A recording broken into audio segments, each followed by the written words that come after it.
Good morning, everybody, and welcome to Living Astrology with Janet Hickox. Grab your cup of coffee or your tea, sit back, and let's chat about what is happening up in the skies above. Happy Earth Day to everybody.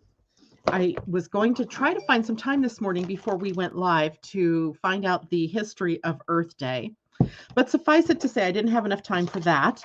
But I just want to remind everybody that we have only one planet that we live on. Let's take care of her. Let's honor her and respect her. And I know I'm sort of preaching to the choir here because I know all of you are great and grand Earth supporters.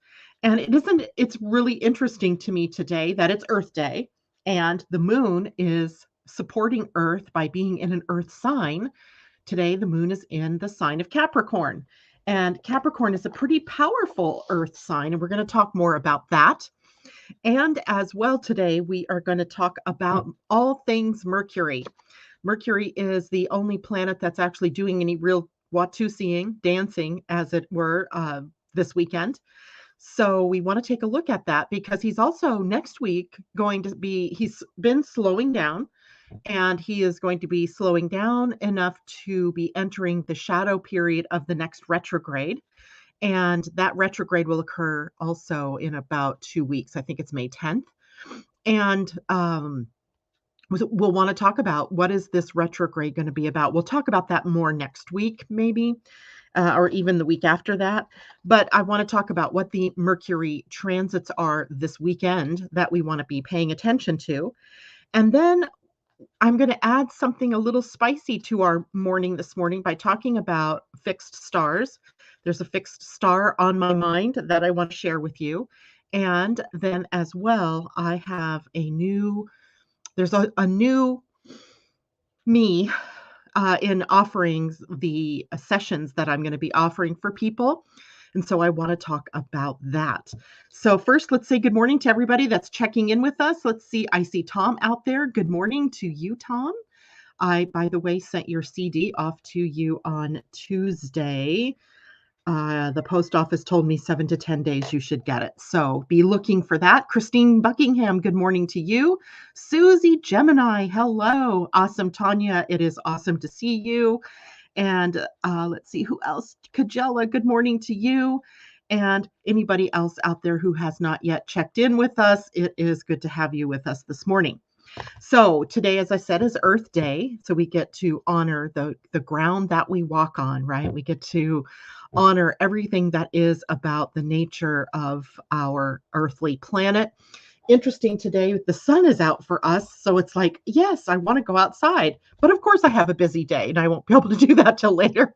But that's okay. I will still get out and honor Mother Earth. Maybe I'll just get my hands in my garden and start the process of getting the plants ready for summer. We'll see what happens there. But let's talk a little bit about the moon in Capricorn. So the moon has been in Capricorn since, let's see, later evening on Wednesday, the 20th. And so we are in the later degrees of the moon's transit through the sign of Capricorn. In fact, when I saw it this morning, first thing it was at 20 degrees, 14 minutes of Capricorn, which means it has entered the third decan of that sign. Remember, decans take a sign, split it into 3 parts. The first 10 degrees or first 9 degrees of that sign is the most like that sign. So the most Capricorn would have been from 0 to 9 degrees. Then from 10 to 19 degrees, it would have been the second Earth sign from that, which would have been Taurus. So it would have had Capricorn with a Taurus flare. And now in these last 10 degrees of the sign, it is Capricorn with a Virgo flare. So it has a sort of energy for us to be more organized, to take that earthly practicalness and apply it to the mess that might be our desks or kitchens or wherever, whatever, to organize, to bring things into a more perfected state, to detoxify even the environment that we are in. So doing things that can also help the earth would be a part of our experience today. Now at 11:18 p.m. my time, so West Coast time. So that's going to put it early morning tomorrow morning for most of you on the East Coast and further off into Europe. You are going to, we're going to see the moon move out of Capricorn and into Aquarius. That means that we will have the moon in a different place for the weekend. But because we have an Earth focus today, let's focus on where the Earth is. Where the moon is and how it's affecting us here on Earth. That sounds like a good plan to me.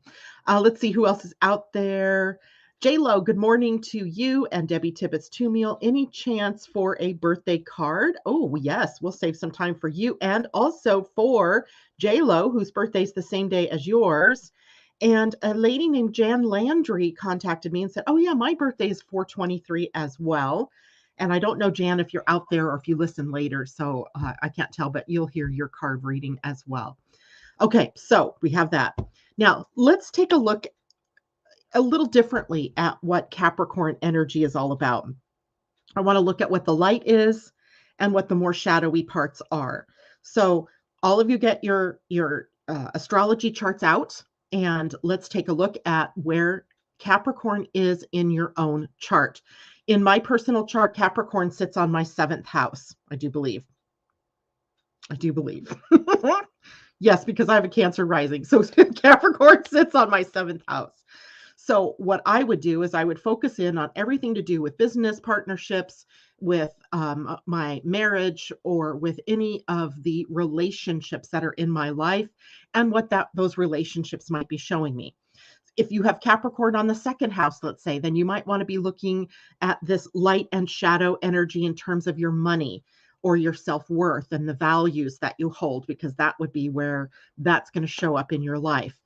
So if you have questions about that, you can certainly ask them in the chat. But what I want to avoid is getting, into too much about what the houses mean, because I want to spend some time talking about where we can look at this in terms of light and the shadow. So the matters of the house that you have Capricorn in are where, when you're working it in the light, the energy is responsible. You are being responsible. And we can look at responsibility, or we can look at it as responsibility. So either way you want to look at it. So responsibility meaning the things that I have to do in order to keep my life in order, to keep things moving forward, to keep my word, my commitments that I've made to people, or, to my family, or what have you. And then on the other hand, we could look at it as responsibility, which is our ability to respond to what is going on in our lives and not react, which would be the opposite and the not so positive way for us to deal with our lives. And there's a lot going on still in the sky, even though right now there's not a lot of new transits. Those planets are still packed in. Look at that, right? They're all packed in. And if you look at the other part of the chart down here, there's not much. So there are some key places in our lives, in our charts, that are being powered right now, right? Or that might even be confusing, right? When you put so many planets together in one spot, it's hard to tease out, well, what is it showing me?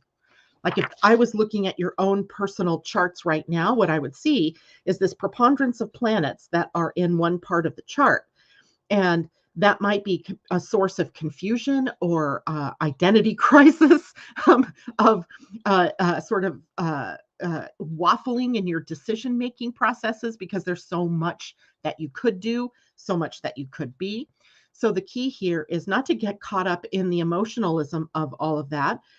Capricorn as an earth sign can be very judicious and very circumspect in what it chooses to do. So we have that responsibility. What is the world showing you? And then how do I put myself out there to be in that energy? Now, the light energy here is also the discipline it takes to do these things, to be consistent, to be committed. Capricorn is the sign of commitment, right? Its word is its bond. The word is our reputation. So reputation important here, and being disciplined and holding to your commitments is a good thing. Now, that's different from getting stuck And we're going to talk about that in the more shadowy energy. So I'm not talking about staying stuck in old situations or in, intolerable situations, but I am saying to be disciplined and honor your commitments, right? And if you can't honor the commitment that you have made, then the honorable thing to do, which is another light word for Capricorn, is to find a way out of that, to be honest enough to go to somebody and say, I can't keep this commitment, or to find a way to help without, getting yourself caught up in a bad reputation kind of situation. There's also success here when we are working our lives in positive ways, when we are honoring the commitments, when we are being responsible, when we are disciplined. Success comes to us. Reward, recognition, people noticing who you are and what you're doing. And that's an important thing to remember because Saturn is the ruler of Capricorn.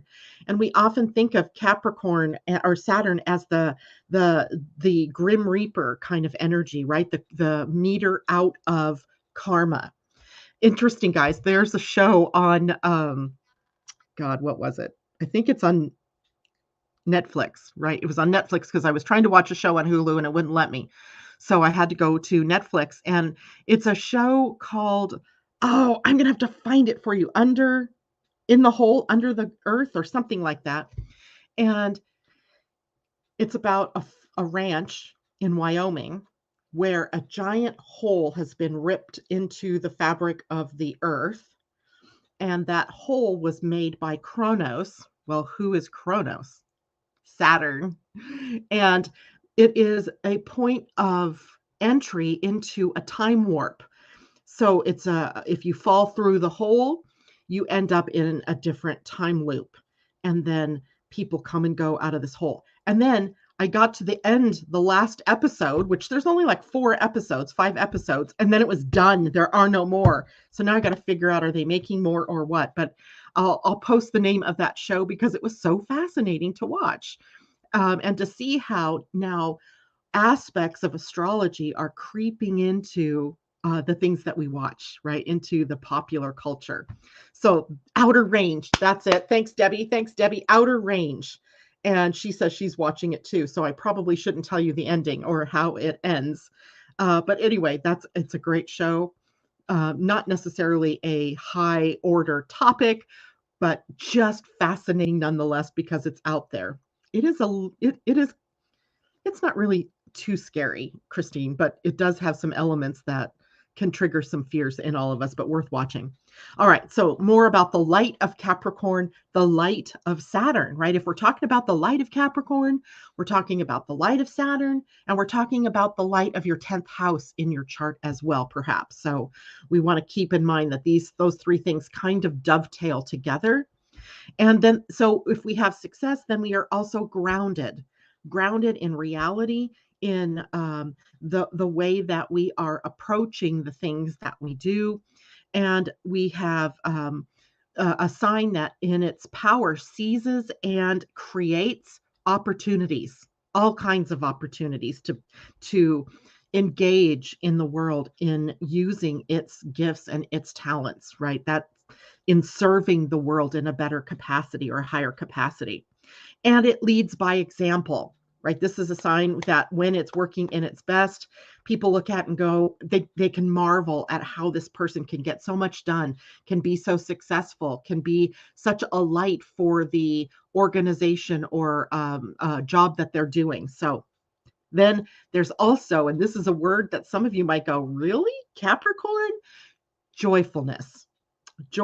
When we are in the light of Capricorn energy, it's joyfulness. So the moon moving through Capricorn, if we're working it in the light, are going to bring up the emotions and the inner satisfaction from these positive expressions of that energy.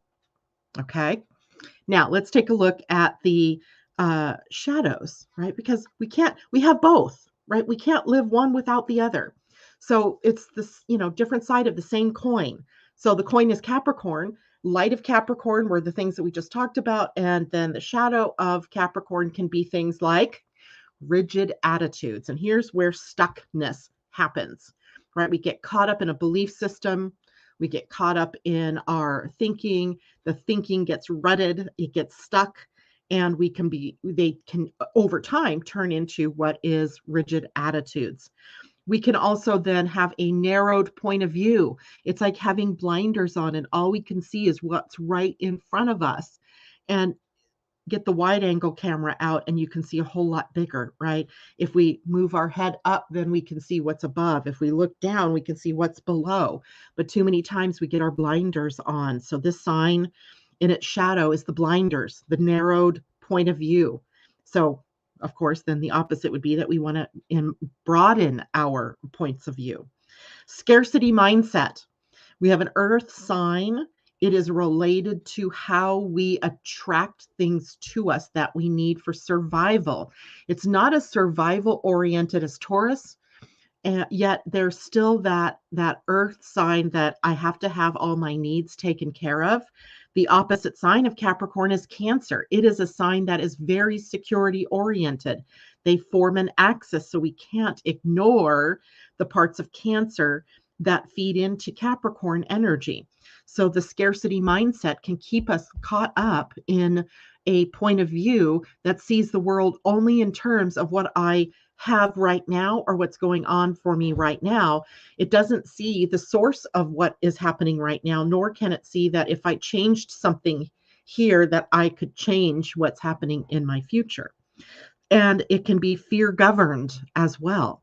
So if it gets caught up in those mindsets that are narrowed, it can create the triggers to fears. And then now we're living through the splenic awareness of fear, right? Paralysis even occurring because we're stuck, right? So stuck is like the overall shadow energy that is playing out in these different ways. Greedy and opportunistic. There's a ruthlessness to the shadow here in Capricorn. When you can think of people who greedily climb the corporate ladder, who are willing to step on whoever it is and even do underhanded things to get ahead in life. That is part of the shadow of Capricorn. And the opposite of the joyfulness that Capricorn in the light can experience and express is the depressed, stern, no joy of the shadow energy here. So we have a lot of interesting things that we can experience through today that are being triggered by the moon through the last 10 degrees of Capricorn. Let's see how everybody's doing out here. The title of the series is Outer Range, Tom, Outer Range. It is strangely cool and weird, as Debbie said.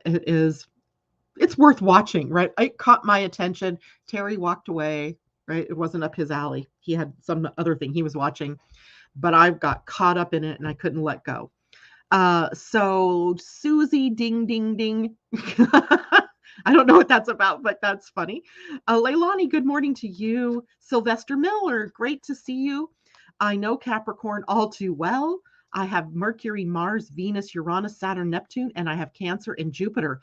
Wow, that's a lot. That is a lot. So this is one of those times then you're being lit up like a Christmas tree because the moon moving through Capricorn is going to light up all those personal planets, Mercury, Mars, Venus, some of your outer planets, and as well, the transiting moon is going to be moving through to a conjunction with Pluto later today. So we have a very powerful connection where power struggles perhaps, or very powerful deep emotions that might, come up to the surface for us to take care of or work through. And because you have so many planets there, Sylvester, they can be trigger points for you. So try to stay in the flow of the light today, right? And deal with things as they come up. Don't bury your head in the sand. That is definitely not a way to take care of Capricornian issues as they show up in your life. Let's see. Kajella, natal moon in Capricorn in the 4th house. So you, Kajella, are having what we would say is a lunar return, right? I don't know what degree your moon is at. If you know what degree, then you can tell us. whether that happened yesterday or the day before, or is that, in the last 10 degrees, something that's going to happen today. But that is a lunar return, and it's sort of akin to a new moon, right? For each of us, even though it's not technically a new moon, for you, it is, right? Because it represents the beginning again of your moon cycle. So you might feel very empowered, right? Very alive and very intentional during these next couple of days. I love it. The 13 degrees. So you had that happen likely in the middle of the night or later yesterday. So yay. Tom says, I have Saturn in Capricorn at 29 degrees. I have that at 28 degrees. I know it's kind of crazy because we both have Pluto sitting on top of our natal Saturns, Tom. We're in a crunch, right? We are having to crunch through all of the old strictures and structures and forms that we've created that weren't true for us. And it's happening in my 7th house of relationship. I think it's probably, you have it in Capricorn, you have a Virgo rising. So it's likely happening maybe in your 5th house, 6th house, maybe somewhere around there. Take a look and see. And Susie, Gemini Saturn is happy there for you, Tom. It certainly is a culmination point, Tom. So that's kind of what I would like you to think about this as a culmination point, meaning it is the bringing together of all of the Capricorn experiences through this lifetime and any other lifetimes as well, where you were called to duty to be responsible and you shirked that. And then how you turn that corner and become more and more responsible, more and more willing to dive deep into the emotions, the hurts, the wounds, and create opportunities for yourself to heal. So it's a great place. Janet, it's a symphony of letting go. I love that. So poetic. I love that. You could create a song. Tom, you're a singer. Can you write songs? Write a song called It's a Symphony of Letting Go. I think that would be a great musical piece. Sylvester, thank you so much for the advice. I am at joy, for I have finally got my catheter removed, catheter maybe removed, and my kidney transplant application is turned in. Well, hallelujah. We'll keep some good thoughts out there for you, Sylvester. Awesome, Tanya. I have Pluto on top of my Mercury and Pallas and 2 degrees from my moon. So you're going to want to pay attention when we start talking about the Mercury energy for this weekend, Tanya. Tom says duty. Christine, that's awesome, Sylvester. So did I miss any questions? I don't think I did, but I'll come back to this. So let's take a look at then what is happening further this weekend with our friend Mercury. Today, Mercury is at 21 degrees of Taurus, 21 degrees 02 minutes. So just barely into that 21st degree. And that puts the planet Mercury, which rules the mind and communication, curiosity, transportation, taking short trips, Gemini kind of energy. So there can be restlessness, a very busy mind, but in Taurus, slowing it down, right? And it puts Mercury in a darn near bullet burn conjunction with the North Node, the transiting North Node. And that also puts Mercury then in an opposition to the South Node. So let's look at it like this. We now have Mercury aligning itself with the axis of destiny. And we know from the conversations we've had about this, that the Taurus axis, the Taurus Scorpio axis, with the nodes, the South Node in Scorpio, the North Node in Taurus, is about what are we having to let go of? What are we having to move through in order to get to the other side, right? To move ourselves out of our stuck places. And so when we have Mercury coming to rest at the North Node, it engages that ability for us to simplify our lives, perhaps, because in Taurus, it's the simple that is the beautiful, right? It's the simple, not the complex. It's the simple pleasures in life. It is the sensual in life. And Mercury in Taurus can take us out of the hotbed of scattered thinking that our minds can be at times. So beautifying, simplifying, and thinking and speaking more deliberately. So we have, what are we speaking to in this case? Remember that the North Node in Taurus is pulling us to become more abundant, to see the earth and our part, our roles in it in a different way. And it may not be your personal North Node, but it is affecting us. It's affecting us all because it's a collective experience. And so we are slowing it down for the moment to be able to think more clearly, to see the situations that we're in more clearly, and to be more deliberate in what it is that we are creating. Does everybody understand that? Deliberation here. That means that I'm very aware of where my thoughts are, of what I'm speaking, because words have power, right? Words have power. And that is then creative energy. So what are we creating? It goes back to that. And as well, there's an energy here that reminds me about what it is that we have in our minds, our hearts, and our souls about who we want to be, what we want to create, where do we want to go, our vision, our dream. And it's interesting because Taurus is squaring the sign. So Taurus, the sign, is squaring the sign of Aquarius. So Taurus is the deliberate manifestation of something. And Aquarius rules the 11th house of the dream or vision that we hold, as well as humanitarianism and our friendships and things like that. A square, though, they're kind of challenging one another. And I was thinking about this, I don't know who I was talking to the other day, might have been Asa. We were talking about the biggest challenge that we have sometimes is trying to figure out what we want. What do I want is the hardest question.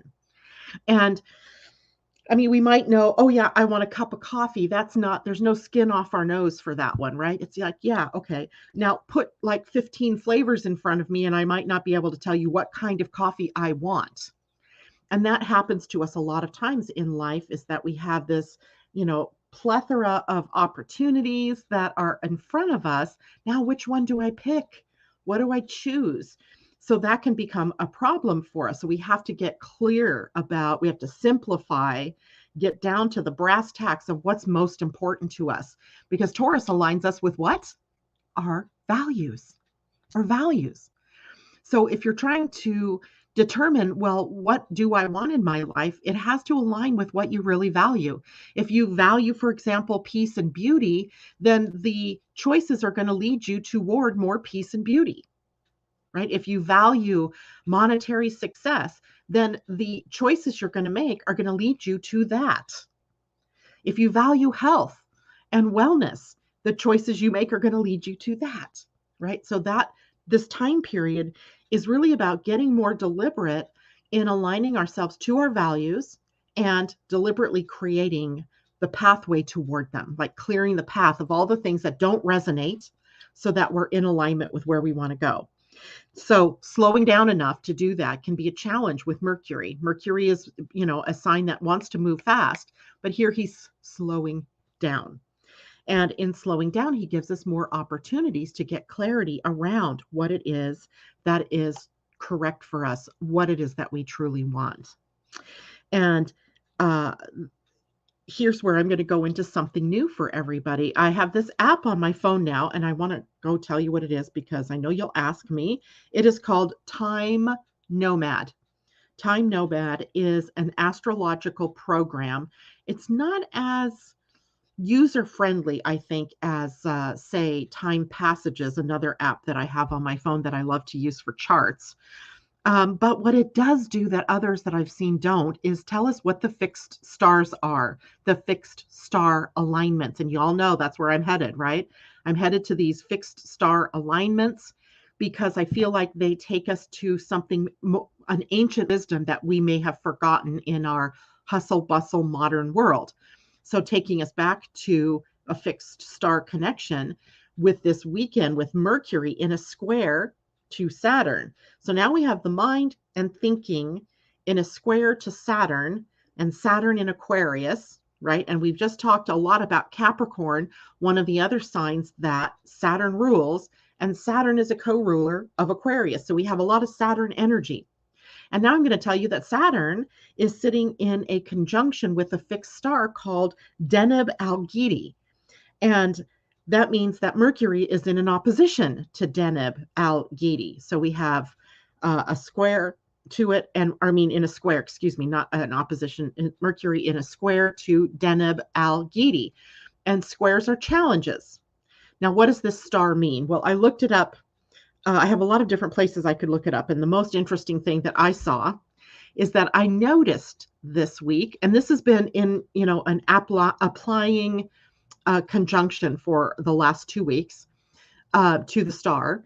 And what I noticed this week, at least here in the USA, there were a lot of things that the Supreme Court were handing down, the court, right? There seemed to be a lot of law, precedent setting stuff, changes, the Supreme Court, rendering decisions on cases that it had in its docket. And interesting because Saturn and Deneb Algidi have the energy about the law. It holds about justice. It holds the energy of the judicial system and how the laws work. So seeing the court bringing down these different decisions is in keeping with Saturn in that conjunction with Deneb Algidi. And it is a star that moves Saturn. It's very Saturn-like, but it's moving Saturn to gain wisdom. So wisdom is one of the light that energies that we could think of for Capricorn. So we have this wonderful little weaving of this story of the moon moving through Capricorn, taking us inward for a look at where's our wisdom, right? The wisdom that we need. And the light of responsibility and discipline and being successful. And fairness is another key word here for Saturn conjunct Deneb Algidi. And which, by the way, is a fixed star in the tail of the sea goat Capricorn. So remember, we're talking about zodiacally, Saturn is moving through Aquarius. But when we look up at the sky, Saturn is technically in the constellation of Capricorn. And that's because of precession of the equinoxes, where astrology hasn't kept, tropical astrology has not kept with the actual placement of the planets in the constellations, right? It's drifted over the last 2,500 years or so. So we have sometimes a situation like now where Saturn is technically speaking in a conjunction to Deneb Algidi in the tail of the sea goat, the symbol of the constellation Capricorn, but we see it in our charts in the sign of Aquarius. Does that make sense, or did I just confuse everybody? Let me know. So fairness, thoroughness, right? So we have the very practical star qualities here that bring us into judicial awareness, a fairness, using wisdom. When we look at the law, isn't it the symbol? It's sort of the scales. There's the goddess of wisdom blinded, like justice is blind. It's dealing with fairness and wisdom. It's not about what it sees, who it sees, or who's asking the question. It's how does the law pertain to this, and how do we make a fair rendering of the interpretation of the law. Well, we know here in the US that gets screwed up all the time. But in this sense, what we have to go to is what is fair, what is wise, and how do we read the letters of the law. So it's kind of fun to think about how all of this goes together.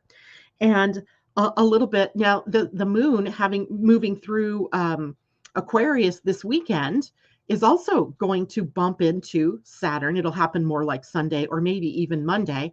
And the moon is going to come to Deneb Algidi. So we see the planets moving across the backdrop of these stars. These stars are in constellations or systems that have meaning, right? I find this book useful sometimes and not useful other times. So it just depends on how interested you are. Star and Planet Combinations by Bernadette Brady. And Deneb happens to be one of the stars that she has in here. I had it opened. I closed it somehow.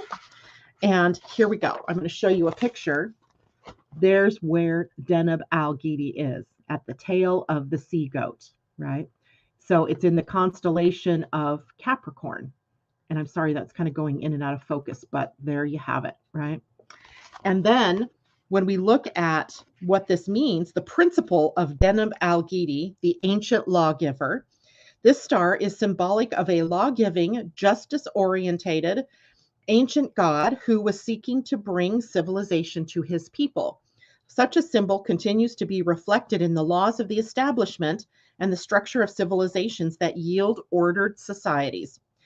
Therefore, the star brings to one's chart a stabilizing, authoritarian, and conservative nature, but always focused on what is considered by society to be best for the individual. And if we look at Mercury, which is the planet that is triggering a square or a challenge to said laws, conservation, and authoritarianism, it says this is one who needs to be wise. It brings up the focus on wisdom, to be known as fair in one's negotiations, to have an attitude of thoroughness in one's work, and a time when the institution of law is in the news. Whoa, right? Fits perfectly with what it is that we are talking about here. And I love that kind of connection, because now we can see a bigger picture. Now we can sort of see that there's more than just the evidence of, oh, Saturn's here in this sign, and so these things happen, or this is, possibility. We have a fixed star in the neighborhood that also brings us his wisdom or her wisdom to the table in this case. So let's see what's going on here. Susie, I could be wrong because my Saturn is in Gemini, but I think I looked this up in sidereal. Yeah, sidereal astrology did keep in with the constellations. So in sidereal astrology, you would definitely have planets in the actual constellations that they are in. Now, I'm going to go way out in left field here. I love going out into left field because I can bring back some really interesting things here. Out of left field, I would say that the drift from the precession of the equinoxes and how we align ourselves astrologically to a chart based on the tropical zodiac is an indication of where we might have strayed from our soul's purpose, from the intention, if you will, of what it is that our mission, our life purpose, our reason for being. So when we look then at the sidereal you, the sidereal astrological you, are we then seeing the origin of your soul's mission here on Earth, at least? And maybe the difference between the two could show us how you get back to who you're meant to be. I don't know, but I've been thinking about this. I've been thinking about this, and I've been thinking about this, and I haven't done anything about it. So maybe it's time for me to use my Capricorn moon energy this this weekend to bring that back, right? To be, really looking at that, because it's interesting in human design too, right? When we look at a human design chart through genetic matrix, especially, we can look at it there. And when we look at it in genetic matrix, we can choose a sidereal chart. So we can see both the straying and maybe the truth, the authentic. I don't know. We'll have to test that some more, and maybe we'll do some of that work. But this really brings me to something that I want to share with all of you, because my work is changing focus, and it's been in this process for a while, probably since about, I don't know, last fall. But I didn't know where I was going with it. But now I know where I'm going, right? Suddenly it's dawned on me where I'm going. And where I'm going is to a soul discovery experience. That's the name of my signature, if you will, of what it is I'm going to be doing from now on. And all those pieces aren't complete yet, but they are almost ready. So I'm ready to present it, because there are certain key steps that you will have to take in this soul discovery experience that I'm working on. The first, of course, is to have a human design reading. And you don't have to have the most expensive one. You can have the basic reading, but you have to have had that reading within the last year. It doesn't even have to have been by me. because a lot of the next work that we'll do after that point is adjusting your soul to what your human design is, but in a different way than what you think. So the second step in your soul discovery experience is called a soul alignment session. Now, I got to thank awesome Tanya out there and Gay Burkholtz. If you ever, I don't know if you watch the show, but if you're out there, I have to thank you two ladies because you pushed me into doing this. You actually made me make the decision to go out and do this. So they're the reason why this reading or this session is now available to all of you who have had a human design reading. And it is a part of the soul discovery experience, but it is called a soul alignment session. And I am offering this as an introduction for $89. So typically, I think this is probably going to be more like $100, maybe a little more. But for right now, I'm offering it $89. And what this reading does is look at you at soul level. Who are you at soul level? And there are many different ways that we can look at this. We're going to look at your soul color. I spent a good chunk of yesterday afternoon doing the soul colors of all of my family. Fascinating. They were fascinated. I couldn't even believe how spot on it was because I wanted to make sure that was something that I could bring into this group that would make sense to you. It made sense to my family who are not particularly, I mean, they're becoming more woo-woo, but they have no idea what what a soul color might be. So they were like totally open and they got it. So your soul's color, what is your soul's gift through your purpose, right? We talked about that one Friday, a couple of weeks back. And there, I laid out what the 8 soul purposes were, or the primary soul gifts that we each have. And some of you were, you got that right away. You knew, or you felt like you knew, but we're going to actually look at it in this reading and we're going to break it down. We can understand when you are aligned with your soul purpose, it is an attractive force for abundance of all sorts. So we're not just talking making money, but abundance of all sorts, right? We're also going to look at your soul group of origin because we all are all part of a soul group.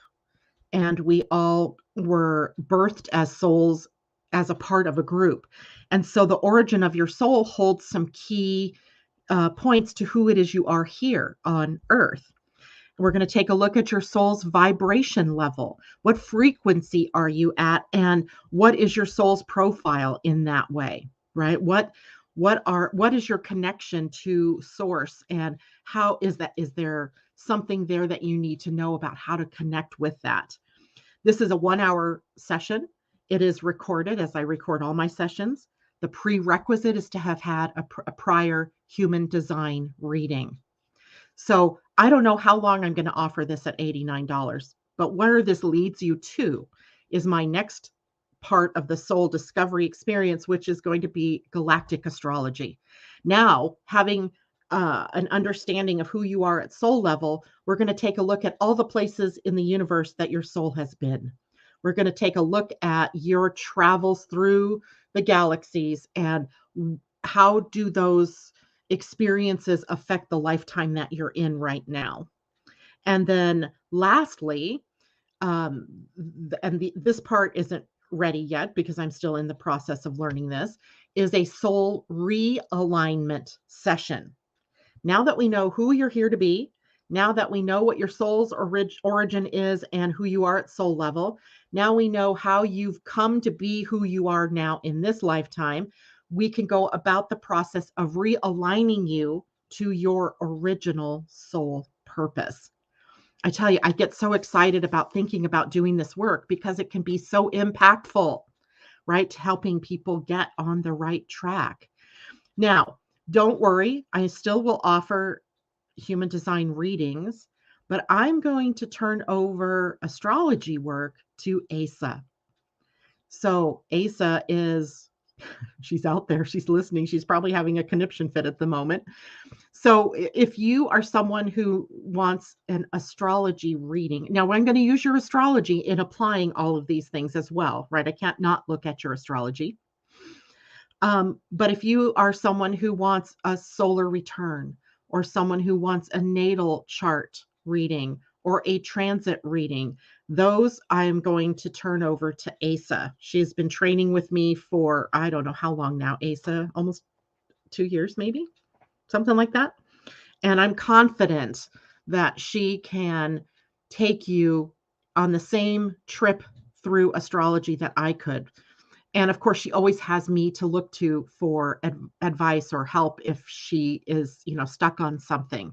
So that is what's new. Super exciting, right? Now, in the process, of course, there are some of you out there that I'm going to put up a link in a minute so that you can purchase and schedule your soul alignment session with me.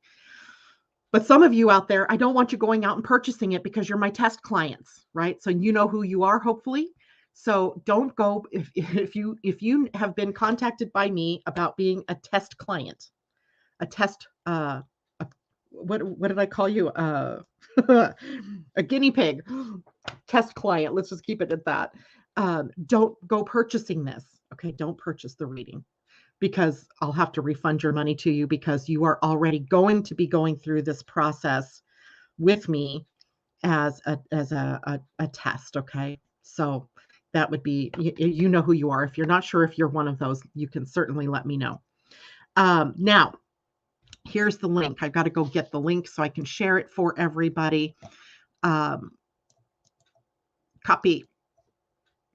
And again, since I do not know how long I will keep this at this price, because I have no idea yet how this is going to play out, I'm assuming there's the link. It's in the chat, and I can actually show it on the screen as well. That will take you to the calendar where you can schedule and pay for this soul alignment reading. But again, it's going to be based on your human design, or partly based in your human design. I have to be able to have both. And I have to have you understand who you are, basically. Just the basics, your type, your strategy, your authority, and the role that you're here to play. And maybe some, memory of, oh, yes, I'm an emotional projector, or I'm a whatever, right? So, right, you gotta have that as the backdrop. So there is also an $89. I just lowered the refresher human design reading and the 3 keys or basic astrology reading to $89 as well. So if you're someone who needs that, you can get that basic reading for $89 and then schedule your soul alignment reading also for $89. All right. I'm so excited. Okay. Now, Debbie's already out there. Asa saying, oh, Asa, I need a solar return reading. I don't know how to contact you. Good one, Debbie. We need to know how to contact Asa. So Asa, I'm going to put up your, I'm going to put it in the chat, your email address, asa@libradreams.com, right? Well, I put it out there. If that's wrong, you'll have to correct it. Recheck the link. What do you mean check the link, Tom? Tell me. Let me check the link. Maybe I screwed it up somehow. Copy. Paste and go. It takes you right to it. It's called Soul Purpose Reading. I might need to change that verbiage. And there you have it. It does. The link works. Okay. And yes, Asa said, Tom, I don't know, maybe did it not? I just followed the link though, and it took me right there. So maybe try it again, copy and paste it and put it in a new window and see, because I just checked the link when you said that and it took me right to the page. So somebody else check it too and see if there's, if it's just something going on. But hopefully it worked. And she found it. Okay, Christine got it. Good. And it's working for JLo. JLo, you are one of them. Do not pay for this reading, right? Don't do that because I already have yours. Okay. And anyway, perfect. So now let's do some card readings. We have about 10 or 15 minutes. I have birthday girls out there, JLo and Debbie Tibbetts-Tumiel. And let's get theirs done. Debbie and JLo, tell me what deck you would like me to pull a card for you for your birthdays. I'm getting inklings, but I want to know from you. In the meantime, what else can we talk about while I'm waiting for them to tag in and tell me what they want? Oh, there is another Mercury connection this weekend, and that is Mercury in a sextile to Neptune. Neptune, the planet of spirit, the planet of, God or source, that universal mind, whatever you want to call it. And it is a connection that brings us inspiration. It is also intuitive. We might be having big intuitive leaps this weekend. We might be having, time. Maybe it is a time to deliberately get into contemplation, to take some time for contemplation. So be thinking about that as well, because Mercury is also taking us on that adventure with Neptune, right? Elevating the mind to be thinking from the higher self, right? The broader picture. On April 26th, Shadow Zone Mercury starts, and on the 29th, Mercury will move into Gemini. And Debbie says, any deck, I trust you. J-Lo, maybe you have a VPN. I don't know what that is. Maybe you're talking to Tom. Okay, so Debbie.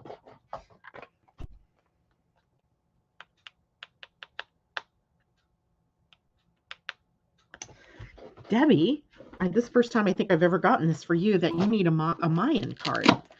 So a Mayan card, and this card, what I'm going to ask of it is to show us the most important thing you need to know, the intention for the card in this respect, the most important thing you need to know about your upcoming year, all right, your solar return.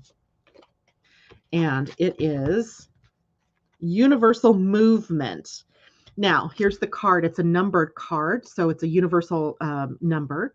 And the bars in the Mayan system were 5. So we have 5, 10, 11, 12, 13. So we have the lucky 13, the sacred 13 as a number representing your experience for this year. But now, I forgot I need the book. So we can take a look at, what does this 13 mean for you? What is it that you're going to focus on? Universal movement. The 13th tone calls forth the greater pattern. The hand of fate beckons and then catapults you free to journey home. The qualities of this number of this year for you: expect a miracle. It's a wild card. Unseen forces, unexpected change, flexibility, open system, a touch of destiny, interdimensional shift, a galactic wave rider. Oh my God, I love that. Asa, I need a graphic of that. Galactic wave rider. 13 is the ray of universal movement, the foundation of self within the foundation of essence self, combined with the rhythm of the Trinity. 13 is the number sacred to the goddess. Evoke this grace. It is your birthright. 13 touches you with the hand of unseen forces and radical change. Drawing this card alerts you that whatever is resisting change, is unexamined or is stationary, is being catalyzed into movement. Important stuff to know for you as a Taurus. Drawing this number indicates that something unexpected is coming, something that may dramatically change the course of your life. You are being touched by fate, moved through identifications of ego self into open consciousness. Oline, the Mayan goddess of movement, asks you to surrender to the perfection of the larger pattern of your essence self. From the perspective of surrender and trust, what movement is being called for now? Pay attention to synchronicities and seeming coincidences that jump into your awareness. 13 provides the possibility of a radical frequency phase shift, offering you limitless new openings. Become a Skywalker, Debbie Skywalker. Be open and flexible, allowing changing reference points to become dynamic allies, open to the workings of destiny offered by universal movement. Drawing this card says to be on the alert for a miracle. Whatever you have been offering in positive energy toward the realization of your dreams and vision is being actualized in receiving 13. This indicates the coalescing of the quantum potential of a miracle into its realization and fulfillment. Debbie, love that one. The number 13, universal movement. Now, because my intention was to draw a card that would represent the year, ahead for you. This might be at times there's movement and at other times not so much movement. So just keep that in mind. It's not like all happening today or all happening tomorrow, but at various times throughout the year, expect miracles. Gotta love that one. All right. So there's that. Now, miracles. Woot, woot. Hi, Gayla. Let's see. J-Lo, because your birthday is also the 23rd. What card deck would you like? Did you already tell me somewhere back here and I missed it? Nope, you did not. What's that? Okay, well, I pulled a galactic card for you, J-Lo. If you don't want a galactic card, let me know and I'll draw something else. But I drew this deck out because I thought somebody needs a galactic reading, and it's you. So, and then I could probably take another couple of readings. So if you're someone whose birthday is this month, let's give preference to that. Or someone who is struggling right now to understand something in their life, they need clarity. Put that down. J-Lo, ooh, I've got community for you. And this is the Association of Worlds, and it is a parallel. So there's something pretty fascinating that happens here. So the 96, of course, is a 15, which is a 6. Balance and harmony, bringing in family energy to community, or bringing community to family. Either one works just great. This is a parallel, meaning this isn't necessarily something in this time, in this focus. I have a granddaughter whose soul origin is from a parallel, and I struggled with that one. I'm like, how do I tell her about this? She's 18. How do you tell someone that's 18 that their soul origin is from a parallel universe? But parallels mean that there are several different realities that Earth is moving through, or that any planet is moving through. So for here, you get this association of worlds. If you look at that card, first of all, it's colorful. Second of all, it, as down here, we have all of these different people up here, or, souls, you could look at them. You see that it all of it goes back to source, right? All goes back to the prime directive, the prime creator energy. So let's read this card for you. This would be also for you, because it's your birthday, a card that might have meaning for you throughout the whole of the upcoming year. So the Association of Worlds is a unified group that includes many extraterrestrial and interdimensional species who have joined together as representatives of the galactic community. They have worked with humans for a very long time and look forward to the day when Earth people are included in this group. They represent equality, balance, and loving service. You pulled this card because you have a connection to this group that is positively affecting your life today. This card stresses the importance of building community on Earth, which prepares us for the joining of the community of stars. This card refers to a unified group of ET species who formed a community millennia ago for the purpose of introducing awakening planets to the galactic family. This group is known by many names. From the perspective of an evolved species, there is no such thing as hierarchy or government in the way we define them on Earth. Thus, this group is a consortium of beings who work harmoniously together, but do not enforce or make the rules to live by. At their level of consciousness, such constraints are unnecessary. If you pulled this card, the meaning could be different depending on your circumstances. It could mean that you have a connection to this group and are working with them, consciously or unconsciously. It may also refer to your ability or desire to create a community of like-minded beings on Earth.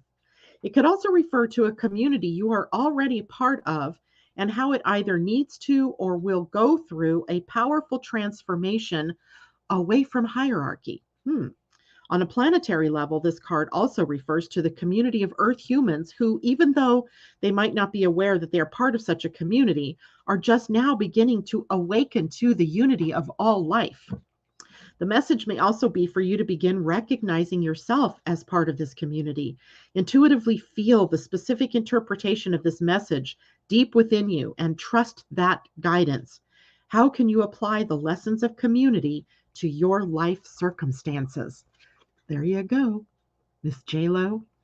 Community, Association of Worlds, Parallel Realities. I love it. Okay, who did we have things back here?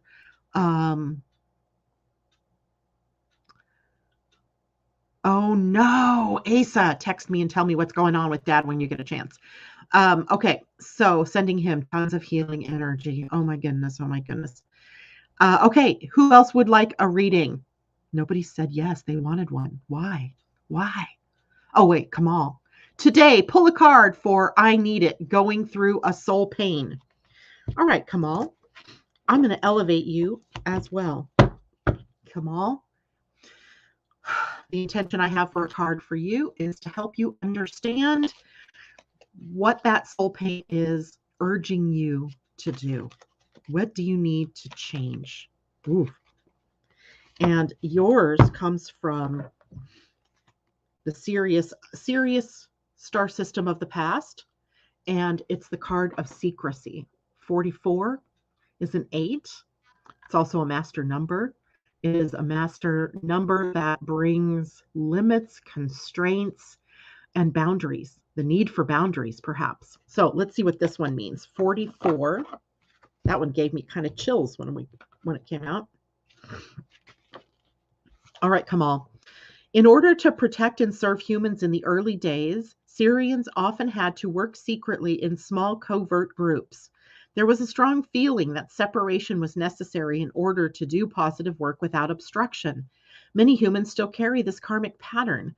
This card encourages you to think about the issue of secrecy and how you live your life. It suggests that it is time to live your life out in the open, with no shame or fear of rejection or retribution if you show your true self to the world. This may be scary at first, but it will eventually lead to a true sense of freedom and self-confidence. Here's the commentary. This card continues the theme that was discussed for card 43, which was the theme of saving humanity, In seeking to save humanity in the ancient days, the Syrians became very secretive, forming covert groups to work against the negative influences in order to ensure humanity's survival as an independent, sentient species. These Syrian secret societies, having positive intentions, were the first seeds that created the pattern of covert human groups that eventually formed secret societies on Earth. These societies continue today from a very innocent desire by the Syrian forefathers to protect humanity.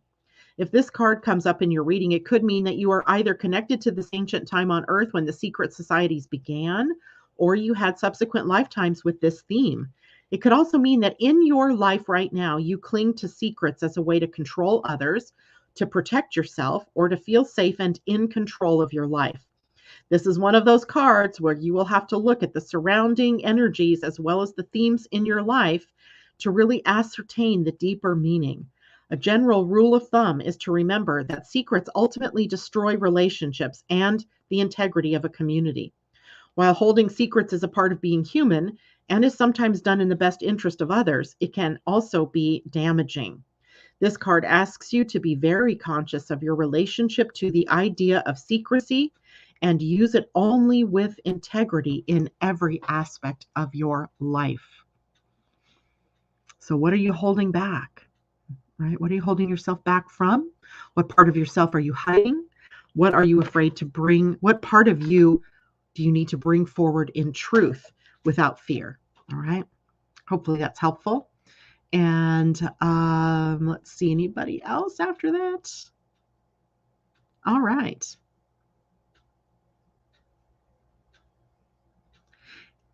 It's not on the Living Astrology website, Tom. It is a direct link to the calendar. So you can book the reading and then it will take you to payment for it. Yes, good. Kamal says it resonates. Woohoo! Good morning, Kathy Miller. It's good to see you. I hope you're feeling well. At any rate, that is it for me today. I hope you all have a grand weekend, a stellar weekend. The weather here is supposed to be nice, so I'm getting outdoors again, having an adventure, I think.